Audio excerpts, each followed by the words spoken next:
Hello, ladies and creatures and gentlemen. Told you I was going to keep doing that. This is another episode of the Wrestling Diaries presents you its spoken word sessions. We skipped out on last week. These shows are just kind of sporadic. They're not mainstay like our regular Wrestling Diaries shows. It's all over the place, and it's cool. We like it that way.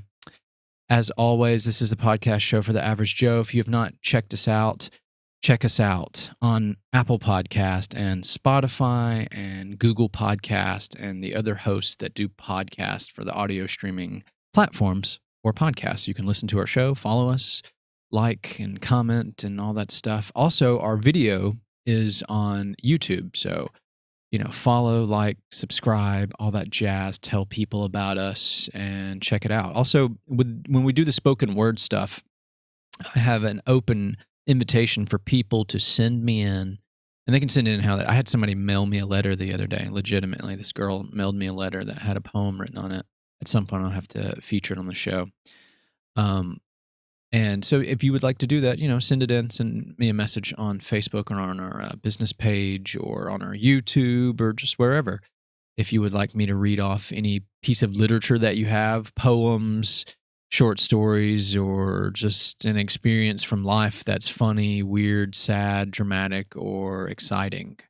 And we'll share it here on the Spoken Word Sessions. Today, I'm going to read a passage out of a really awesome book by the author named Brené Brown. She is like a research scientist or a researcher for, I think it's in Houston. And she's written like multiple books. It's basically a lot of practical psychology stuff and self-help. But she wrote this book called The Gifts of Imperfection. Let go of who you think you're supposed to be and embrace who you are. Your guide to a wholehearted life. Basically the concept, and this is a New York Times bestseller. Not that should matter for a good read, but it's a popular book. But this is a really good read because it teaches people how to like give yourself this like catalyst for how you're supposed to be. I'm supposed to have this much money, or I'm supposed to be this attractive or this skinny or this big or this whatever, this popular. Like this will kind of like take down all those glass ceilings about your perceptions of yourself and about how maybe that's not even real reality. Like you're not being yourself and you're following some weird blind herd of society that doesn't belong to you. And this book has a really good way of like breaking those walls down. So the chapter part of this book I kind of skipped it. It's not like from the beginning. I'm going to read it like it's about towards the middle of the book. The chapter is Cultivating Self-Compassion, Letting Go of Perfectionism. Somebody I can speak on behalf of this because I'm a huge, crazy perfectionist. And so crazy, right? Like a perfectionist shouldn't exist because there's no such thing as perfect anything in this world. Like nothing, especially when it comes to human beings. And so it's interesting to be a perfectionist, but like this book talks about how like perfectionism really is probably more about your own personal ego than it is actually like you just trying to be the best at something. I mean, there's nothing wrong with trying to be the best at something, but when you're trying to be a perfectionist about it, all it does is actually hinder you more than it helps you.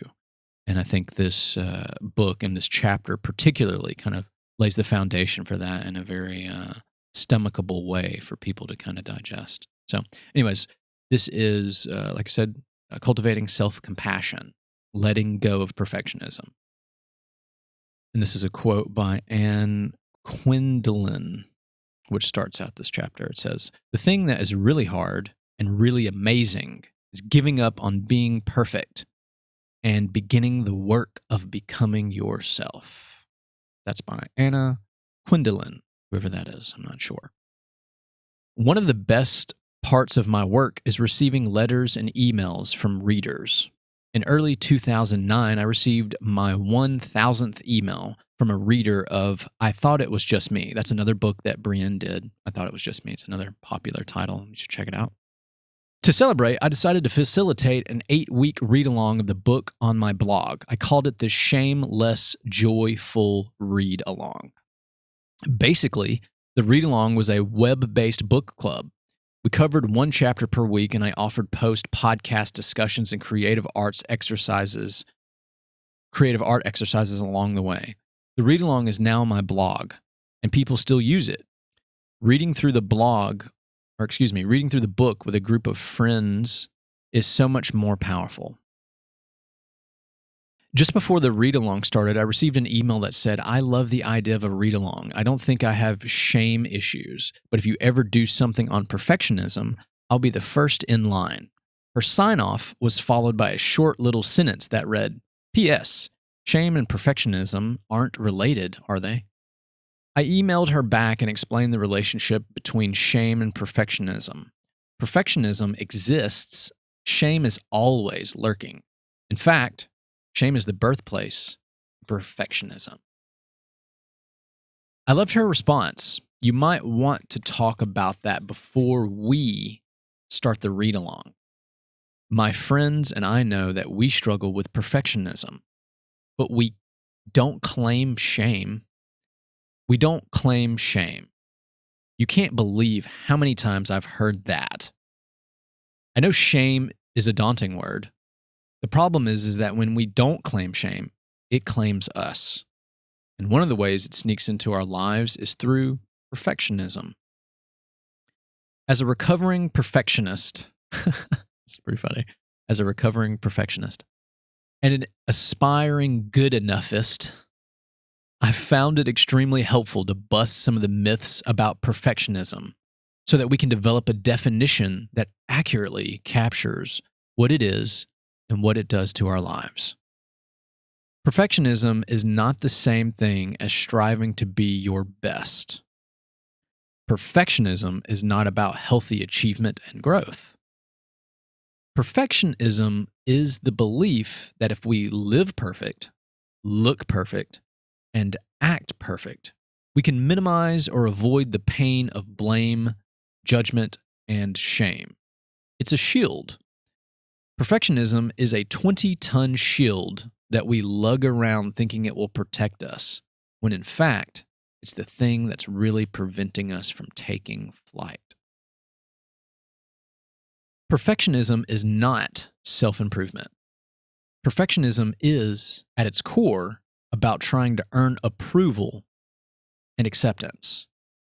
Most perfectionists were raised being praised for achievement and performance, grades, manners, rule following, people pleasing, appearance, sports. Somewhere along the way, we adopt this dangerous and debilitating belief system. I am what I accomplish and how well I accomplish it. Please, perform, perfect. Healthy striving is self-focused. How can I improve? Perfectionism is other-focused. What will they think? Understanding the difference between healthy striving and perfectionism is critical to laying down the shield and picking up your life. Research shows that perfectionism hampers success. In fact, it's often the path to depression, anxiety, addiction, and life paralysis. Life paralysis refers to all of the opportunities we miss because we're too afraid to put anything out in the world that could be imperfect.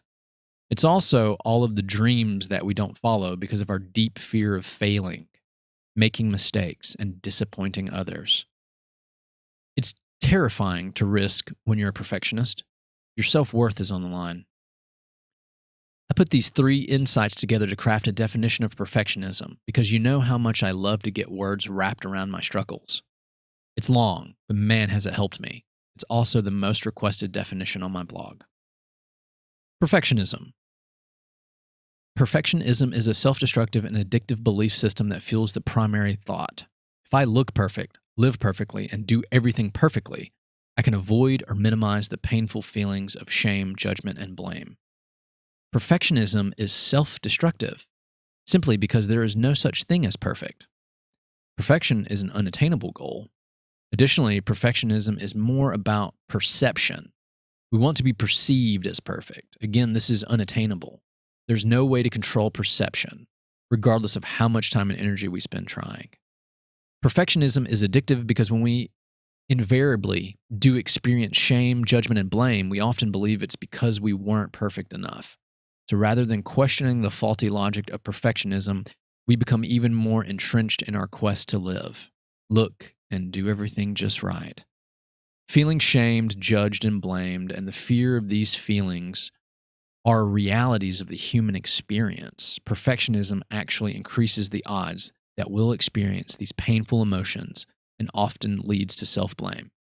It's my fault I'm feeling this way because I'm not good enough. To overcome perfectionism, we need to be able to acknowledge our vulnerabilities to the universal experiences of shame, judgment, and blame, develop shame resilience, and practice self-compassion. When we become more loving and compassionate with ourselves and we begin to practice shame resilience, we can embrace our imperfections. And in that process of embracing our imperfections that we find our truest gifts: courage, compassion, and connection. Boom. Man, that was really good. I think it's really a really powerful statement, right? And it's funny because I have struggled with it for years, but I never really thought about it. It's not wanting to be perfect about something. It's just your perception and the way people will judge you. You know, like how pretty is your hair and how nice are your clothes and what kind of car do you drive and what kind of job do you have? Who cares, right? Everybody, I guess. That's the answer to that. Who cares? A lot of people.